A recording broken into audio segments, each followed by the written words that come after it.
Hello, I'm Circle Master. This is, I guess, a special video for hitting 5,000 subscribers. I want to thank everybody who did subscribe. That's like, if people don't subscribe, I don't hit 5,000 subscribers. That's how subscribers work. Thank you everybody for watching. Thank you everybody who has enjoyed my content. Thank you everybody who subscribed just because Cybershell made a video about me. And thank you Cybershell for making a video about me. I've got this kind of weird mix of imposter syndrome and whatever the opposite of, not Dunning-Kruger, but like, on the one hand, I've been making LPs for about 10 years now. Like, it stands to reason that I should have 5,000 subscribers by now, sort of. That's like what one side of my brain is telling me, and on the other side of the brain, I'm hearing, you don't deserve 5,000 subscribers, what do? Your videos are terrible. You make Let's Plays that nobody watches, and who cares? And also you did a thing, and you did a thing that's the only reason anybody subscribed to your channel. And I mean, the truth lies somewhere in the middle, as the cliche goes. So that's where I'm at mentally. Anyway, I got a whopping 4 questions when I posted on the YouTube channel asking for questions, so here we go. Dreamwolf Nektovich, or something completely different, possibly, asks, have you heard about Trails in the Sky? It's the nicest JRPG I ever played. I had not heard about Trails in the Sky until I saw this, and then I googled it.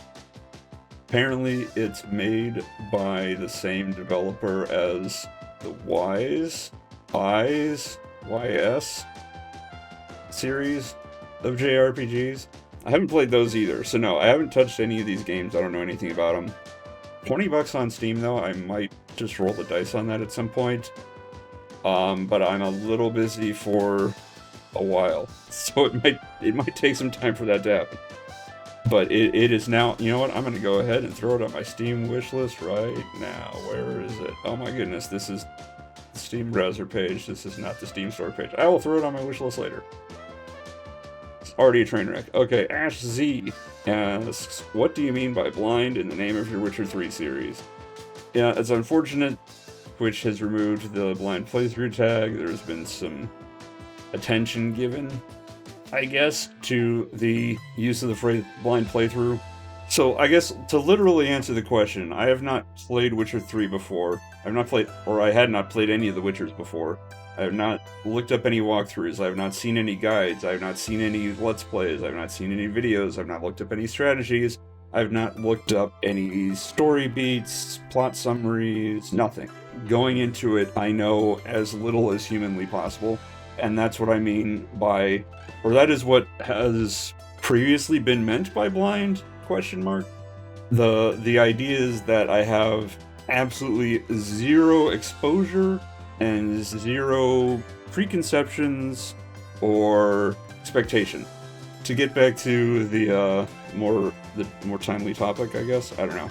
I made over 100 videos now in the Switcher series that are all titled Blind, and I say Blind in the commentary. I also did a Super Metroid Blind LP not too terribly long ago. That playlist is still on my channel somewhere. I cannot go back in time and undo that, and the work required to re-edit over 100 video commentary tracks. But I am a one-person show here. I don't have anybody doing any editing or scripting or anything for me. I sit at my desk and I do things. You'd think after 10 years I'd be better at video editing, but no. So, like, just the workload involved in retroactively changing what has already been recorded, and there are still like 2 more episodes of Witcher 3 in the pipe. The work involved to change all of that is beyond what I am capable of. So all I can reasonably do is let it lie for now. But I may at some point go back and change titles and tags to take blind out and replace it with some other phraseology to try to impart the concept behind it. Going forward, I will try to not use that term, probably, and then come up with something else, or just be really awkward and bad about it. But hey, if you've seen my videos, you know that I'm awkward and bad. So that is the blind situation, I suppose. Okay, Bart NB asked several things. Let's take these one at a time. First, yes, what are the LPs you had the most fun doing? Probably Shadow of Destiny. That is like a guilty pleasure game for me. Time travel stories, I'm super into those, especially time travel games. Majora's Mask is probably my favorite 3D Zelda, as much as I don't care for 3D Zeldas. But yeah, Shadow of Destiny was a guilty pleasure game, so I enjoyed playing it. And Dan and Grace are good people. I consider them good friends of mine. And doing the commentary with them was a riot, I thought. So yeah, that's probably the LP that I had the most fun doing. Most painful, oh my goodness. Alpha Protocol was painful just in terms of being my first LP. It was a lot of growing pains. It was a lot of learning things by doing and trial and error and failure and whatnot. Beyond that, there is one LP series that I regret. Unfortunately, nobody will know about it because, for one thing, it was a screenshot LP, for another, I never archived any of it, and for a third, most of it I don't remember. Like, I have forgotten all but the bad parts of it. But yeah, it's not something I care to talk about. But let's just say Alpha Protocol for being the first and being a lot of, I'm gonna make LPs. I don't know how to do any video editing. Better get Adobe Premiere 2013 or whatever and give it a go. And Bart lastly asks, if you had to send a message to Dick3, what would it be?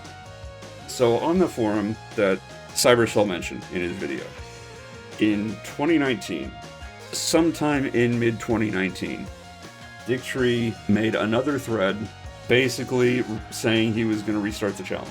And the thread's been put into deep storage. I can't access the post anymore. But he posted the thing, he posted like a couple early screenshots, and people came in and dogpiled on him, and like, you get on, leave the site forever or whatever. Nobody believes you, nobody cares, all that stuff. I posted something that I thought, basically I said that if he wants to come back and do this challenge, he has my support. If he finishes this challenge, he will have my congratulations and hopefully the redemption in the eyes of the rest of the community. But if he made the topic just specifically to try to get a rise out of me, or to get a rise out of people, I tried to be very conciliatory, supportive. So that's the closest answer I can give to message to Dick3. And then Ash Z asks, will you try Cyberpunk 2077? This was posted, what was it? That says 3 days ago. So it was posted on the 7th of December. It is now the 10th of December. And guess what? I had already gotten a pre-order for Cyberpunk 2077. I was all aboard the hype train for Cyberpunk 2077. I really enjoyed Deus Ex back in the day. I like that classic kind of immersive sim, choice and consequence, character-driven roleplay. I am not far into it at this point, so I played it way too late last night. I played it a little bit this morning. I'm probably going to throw some footage of it in here, some spoiler-free stuff. But yeah, I'm enjoying it. Obviously, there's bugs.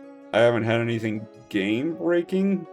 There have been some, funny animations, and, the worst game impact bug that I've encountered is I've been going with a shotgun, and sometimes when you shotgun an enemy and they go flying and ragdoll and hit the ground, they occasionally don't get back up. They will just lie there until you casually approach them and shoot them to death. That's been the worst bug. Put that in big old quotes, in terms of affecting gameplay, affecting the intended experience, I guess. Most everything else has been either super minor or comedic kind of bugs. One time I was standing next to my car and I hit the key to track a quest, which was the same key to get into the car, so that the quest tracking thing closed on the UI at the same time as V got into the car. But because he was forced standing up for the quest UI, he was basically pushed into the car, and then when it pulled to the third-person camera, his upper torso was sticking out through the roof of the car. Pretty amusing. I just got out of the car, got back in, it was fine. At one point, Jackie bodied his way directly through a bookcase when he didn't path correctly around it, or it wasn't scripted correctly for him to go around it. That was also funny. My big complaint about Cyberpunk 2077 is it defaults several controls to the middle mouse button, and for some reason, it does not recognize me clicking, like, it's like click the scroll wheel, and it doesn't recognize me clicking the scroll wheel. So one thing I had to rebind to make it work, but I can't just directly unequip anything, because I can't find in the key buttons in the game how to change that from the scroll wheel click to unequip. I'm gonna have to like dig into the ini file or something to try to rebind that to something else. That's my big complaint, is boy, I wish that I could remap some of these controls. It's a buggy game on launch day, what a shock. Who could have predicted this? And yet people, like, oh my goodness, what site was it? I forget if it was IGN or what. Like, as soon as I say the score. They scored Cyberpunk 2077 to 78. They scored Mass Effect Andromeda an 80? Like, what? It's absurd. Anyway, that was my mini rant on Cyberpunk 2077. I'm enjoying it. If your computer can handle it, I'd recommend it. I'll probably post a benchmark that I did in here as well, because, okay, I've got an i7 8700K GTX 1080 Ti. I'm playing a 1080p mostly high preset, like between high and ultra. And I did a little impromptu benchmark of walking around, doing a combat, and doing some driving. Average frame rate, 54.7 FPS, and this is a 1080p. So not quite hitting 60 FPS at 1080p with some pretty aggressively good hardware. Average 54.7, 1% low 36.9, and 0.1% low of 33.3. So it never dipped below 30. Like, there were, you could tell the dips were there. It didn't like dip super aggressively, and I could probably improve that just by turning down the settings some. But it's my computer is no slouch, because, you know, I gotta play games and record them and sometimes live stream them all at the same time. And I'm not hitting 60 FPS at 1080. So, if your computer can handle it, I recommend getting it. It will get patches, I'm sure. The horror stories of the reviews, in terms of the bugginess and floating weapons and things like that, I haven't encountered any of that. Obviously, it's not bug-free, but it's like, if you made it through Skyrim at launch, you'll be fine with Cyberpunk 2077. If you made it through Fallout 4 at launch, this is better than Fallout 4 at launch. So, boy, that was a long answer, but hey, this has become Circle Master's first impressions of Cyberpunk 2077. Anyway, thank you all very much for watching. Thank you all so much for 5,000 subscribers. I do hope that you will continue to at least tolerate the content that I put out. And until next time, take care.